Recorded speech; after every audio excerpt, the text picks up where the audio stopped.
बिस्मिल्लाहिर्रहमानिर्रहीम। आज हमने जो टॉपिक सेलेक्ट किया है वो है हीट स्ट्रोक के बारे में। सबसे पहले तो मैं डॉक्टर साहब का तारुफ़ करवा दूं।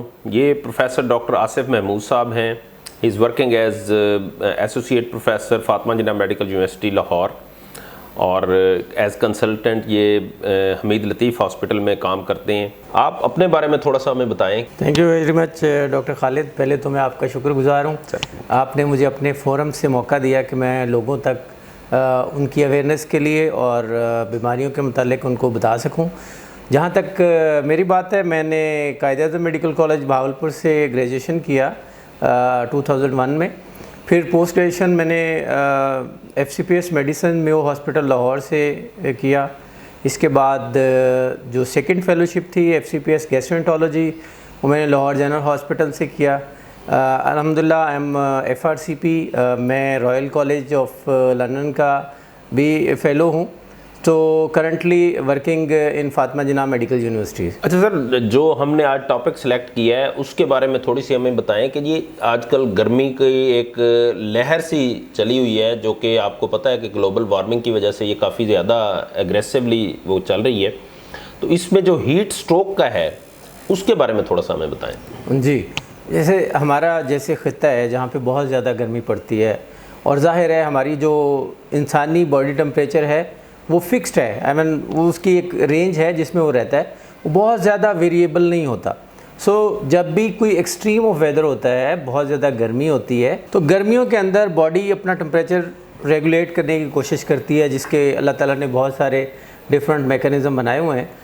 तो जब तक तो वो बॉडी टेम्परेचर नॉर्मल रेंज में रहता है तो हम नॉर्मली काम करते रहते हैं। लेकिन अगर बहुत ज़्यादा बॉडी टेम्परेचर जो हमारे रेगुलेटर हैं, जो हमारे ब्रेन में हैं, हमारी बॉडी में हैं, वो अगर काम करना बंद कर दें बहुत ज़्यादा हरारत की वजह से, तो उससे जो एक बीमारी पैदा कह लें आप उसको, वो हो रही है, उसको हम हीट स्ट्रोक कहते हैं। जैसा स्ट्रोक एक मिसनोमर है, आपने सुना होगा फालिज फला, लेकिन हरारत से जो बॉडी का ब्रेन टेम्परेचर रेगुलेटर डिस्टर्ब हो जाता है और उसकी वजह से जो जिस्म में बीमारी पैदा होती है, जिसकी बहुत सारी अलामात हम आगे जाके डिस्कस करने जा रहे हैं। तो उससे जो हरारत पैदा होती है और बीमारी पैदा होती है, हम उसको अमूमी ज़ुबान में हीट स्ट्रोक कह देते हैं। तो इसकी अमूमी अलामात क्या होती हैं? चलें, आपने जिक्र ही कर दिया। तो जो लोग आउटसाइड काम करने वाले हैं, जैसे हमारे मज़दूर हैं जो कंस्ट्रक्शन साइट पे काम कर रहे होते हैं, तो एथलीट्स हैं, स्पोर्ट्समैन हैं, लेबर्स हैं, ट्रैवलर्स हैं, कि आप एक धात और मेटल की गाड़ी है जिसमें आप सफ़र कर रहे हैं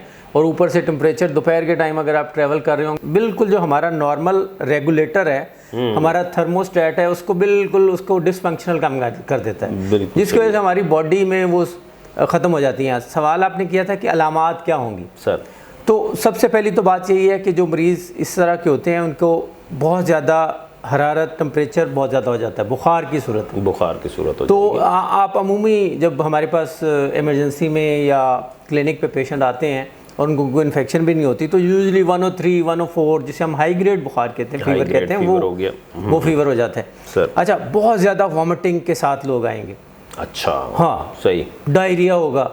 अच्छा, बुखार होगा, वॉमिटिंग होगी, डायरिया होगा, यानी गैस्ट्रोएंटेराइटिस की भी सिम्टम्स बहुत ज़्यादा अलामत, सबसे ज़्यादा GI की अलामत आती है। GI की अलामत है। अच्छा, लेकिन इसके साथ साथ जो मतलब ज़्यादा उससे बात है ना, जिसकी वजह से इसको स्ट्रोक कह रहे हैं, वो ये है कि पेशेंट बिल्कुल उसको होश नहीं हो रहा होता है। अब पहला दर्जा क्या है कि वो कंफ्यूज हो जाएगा।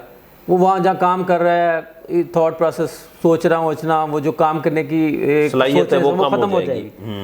फिर इवन जब आप कई पेशेंट ऐसे आते हैं इमरजेंसी में जो बिल्कुल कोमा में आते हैं।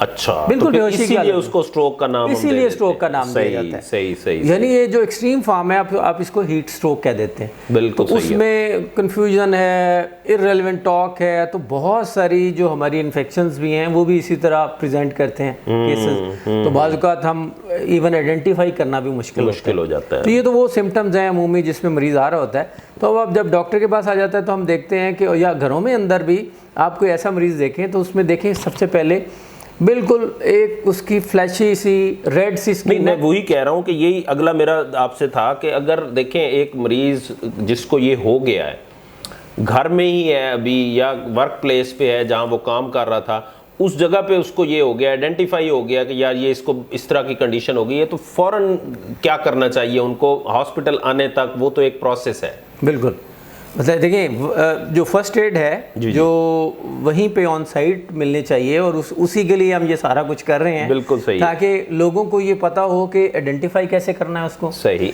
उसमें सबसे पहले तो आइडेंटिफिकेशन वही है जो कि बंदा एक काम कर रहा था, धूप में ट्रैवल कर रहा था, खेल रहा था और वो अनकॉन्शियस हो गया, बेहोश हो गया, ड्राउजी हो गया। आपने उसको सबसे पहले तो देखें उसकी जिल्द कैसी है।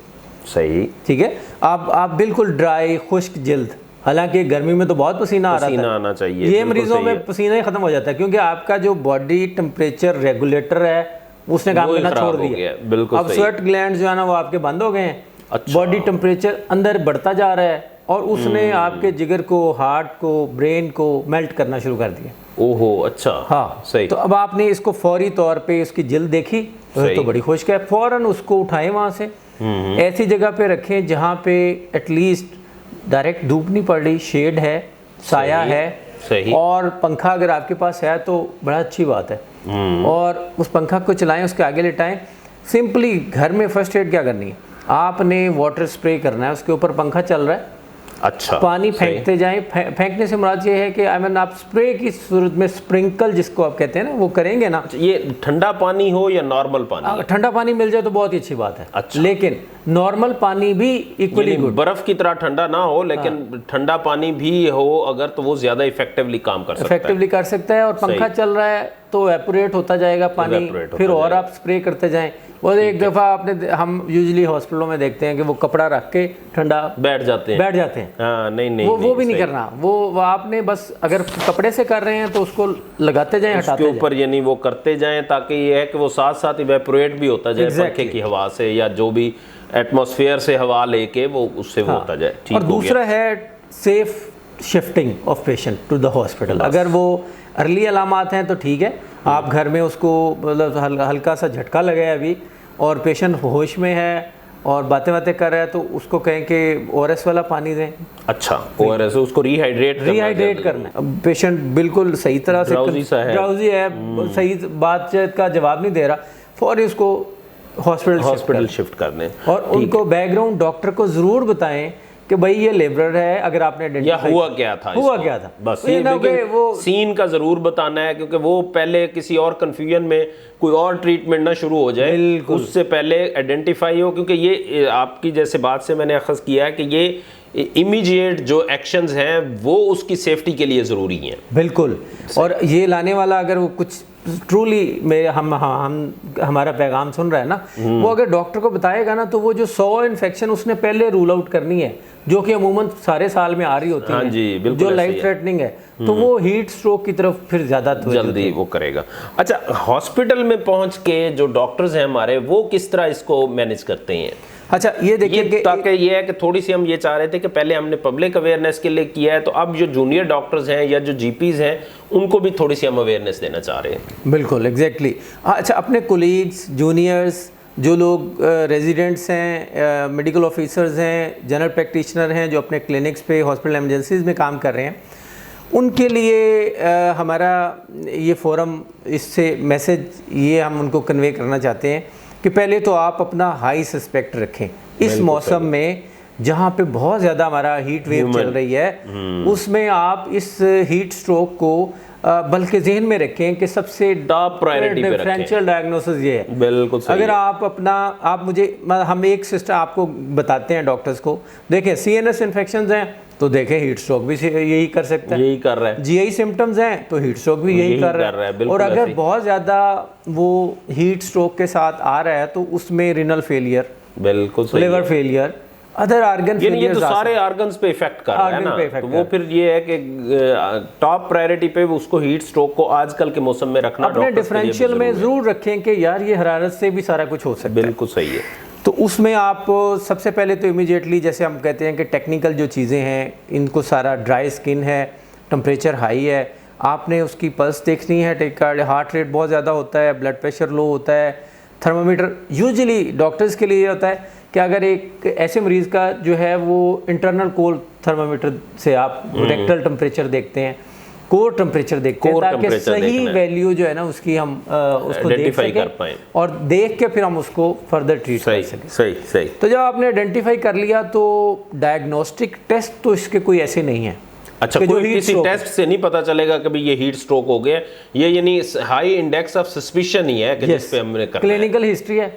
अच्छा, टेस्ट कुछ ऐसे हैं जो कि फिर फर्दर जो उसकी कॉम्प्लिकेशंस को आइडेंटिफाई करने के लिए वो करने तो हैं। जैसे आपने बताया कि अगर ऑर्गन फेलियर्स हो रहे हैं तो उनकी फिर आइडेंटिफिकेशन के लिए टेस्ट करवाने पड़ते हैं। बिल्कुल एग्जैक्टली, फिर आपने टेस्ट कराने हैं उसमें आप फ्लूइड रिहाइड्रेट करना है सबसे पहले उन्होंने। यस, आपने आते ही 2 बड़ी लाइनें जो है ना वो सिक्योर कर लेनी है। Secure तो पेशेंट करनी है। डिहाइड्रेटेड है, वेन्स कोलैप्स हैं, लाइनें उसकी सेव करें।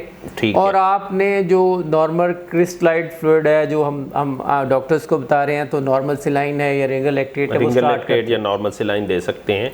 और कितनी इस पे दें कि पर आवर के हिसाब से कि उसको कितना लेकिन तेज से उसमें दे बहुत ज़्यादा उसकी क्वांटिटी कोई फिक्स नहीं है। ये डिपेंड करता है कि पेशेंट की डिहाइड्रेशन और उसका ब्लड प्रेशर कितना है। ठीक है। आप इनिशियली बोलस दे के उसके बाद फिर उसको फर्दर जो है टाइट्रेट कर सकते हैं according to patient response. Air condition में रख सकते हैं। वो बहुत अच्छा है, बहुत अच्छा, अच्छा। अगर एयर कंडीशन माहौल हो तो वो ज़्यादा बहुत ज़्यादा इफेक्टिवली बेहतर है। मतलब इवन जो आप वेस्टर्न कंट्रीज़ में तो खैर इतना ज़्यादा नहीं होता, लेकिन जो उनके वो है ना गर्म इलाके और जहाँ पे वहाँ पे हीट स्ट्रोक ट्रॉपिकल समर जैसे में ऑस्ट्रेलिया वगैरह या इस तरह के ऑस्ट्रेलिया, उसमें इवन अमेरिका में बहुत सारे स्टेट्स बहुत ज़्यादा हैं, तो वो वहाँ पे वो आइस टब का, आइस वाटर इमर्शन का कॉन्सेप्ट है कि आप आते हैं, मरीज को उसकी गर्दन बाहर रख के उसको बाकी पानी के अंदर बॉडी पानी को के अंदर ही उसके डाल देते हैं। और पीरियडिकली आप उसका टेम्परेचर मॉनिटर करते रहते हैं। सही। हाँ, ये बड़ी अहम बात है डॉक्टरों के लिए कि आपने टेम्परेचर मॉनिटर करते रहना है अनटिल के नॉर्मल टेम्परेचर हो जाता है। नॉर्मलाइज ये ना हो कि पेशेंट को हम इतना ठंडा कर दें कि वो हाइपोथर्मिया में उसका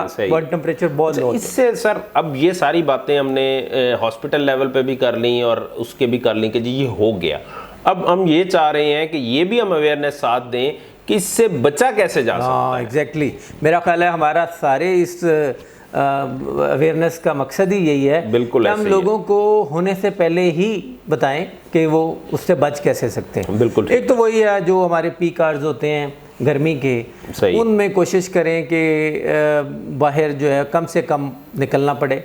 सही। या अगर निकलना पड़ रहा है तो बड़ा प्रोटेक्टेड सा इन्वायरमेंट हो जिसमें आप छतरी का इस्तेमाल करें। अच्छा, ठीक सर पे है। कपड़े का इस्तेमाल करें। बिल्कुल सही है। और बहुत ओवर लेयरिंग ना करें। जैसे हमने वो गर्मियों में वैसे यूजुअली हम बहुत ज़्यादा कपड़े पहनते भी नहीं हैं, लेकिन कुछ लोग अगर वो अंडर गारमेंट्स बहुत ज़्यादा पहनते हैं। और बाइकर्स क्या करें इसमें? बाइकर्स के लिए सबसे ज़्यादा वही है कि वो अपना हेलमेट का तो इस्तेमाल करें, लेकिन वो एक वेंटिलेशन होनी चाहिए वक्फे से। अगर वो बहुत लंबा ट्रैवल कर रहे हैं तो थोड़ी देर के लिए रुकें, अपने आप को पानी शानी पिए, रिहाइड्रेट करें। बिल्कुल और सही है। उसमें वो यूजुअली फिर मैं कहता हूँ कि जिन्होंने गर्मी में ट्रैवल करना है, खेलना है, काम करना है, उनका सिंपल ड्रिंक नहीं होना चाहिए।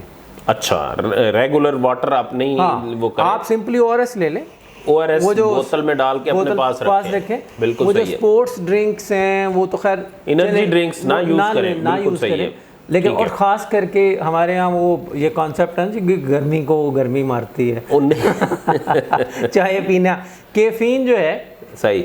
वो अगर फॉर एग्जांपल हम इन ड्रिंक्स में, मेरा कहने का मतलब ये है कि कैफीन बहुत ज़्यादा ना हो। तो दूसरा ये है कि वही बात जो है कि ट्रैवलिंग के दौरान कोशिश करें कि ट्रैवलिंग उन आवर्स में ना करें जिसमें बहुत गर्मी है। अगर आपकी गाड़ी सेफ नहीं है, उसमें AC नहीं है, या बस में जब आप ट्रैवल कर रहे हैं तो उसमें पानी अपने पास रखें और पानी भी अपने पास रखें। अच्छा सर, बहुत शुक्रिया। मेरा ख्याल है कि ये चीज़ जो है आजकल के मौसम के हिसाब से बहुत लोगों के लिए गाइडेंस भी प्रोवाइड करेगी और इंशाल्लाह लोग ये जो हीट स्ट्रोक की एक वेव है उससे बचने के लिए इन सारे इक़दामात के ऊपर भी नज़र रखेंगे। और सबसे इम्पॉर्टेंट जो डॉक्टर साहब की बात से मुझे वो हुआ कि जी अपने आप को आपने एक तो साए में या हेड कवर ज़रूरी है और दूसरा ये है कि अपने आप को रिहाइड्रेट करना है।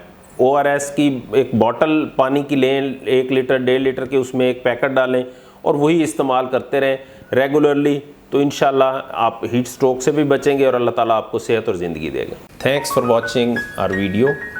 If you are new on my channel, please subscribe so that you can get informative videos in time.